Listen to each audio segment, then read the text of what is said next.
السلام علیکم دوستو، میرے چینل کو لائک کیجئے، سبسکرائب کیجئے اور شیئر کیجئے۔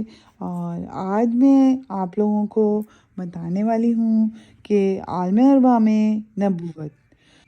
حضرت محمد صلی اللہ علیہ وسلم کو اللہ تعالیٰ نے عالم اربع میں ہی نبوت کے عہدے پر فائز فرمایا، اور عالم اربع میں تمام انبیاء کرام نے آپ صلی اللہ علیہ وسلم نے فائدہ حاصل کیا۔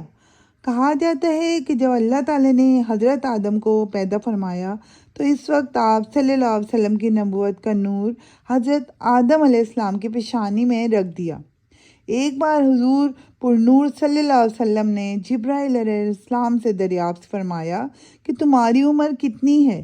اس نے عرض کیا کہ یہ تو میں نہیں بتا سکتا، ہاں اتنا جانتا ہوں کہ ایک ستارہ 70,000 سال کے بعد چمکتا تھا، وہ میں نے 72 بار دیکھا ہے، ارشاد ہوا کہ وہ ستارہ ہم ہی تھے۔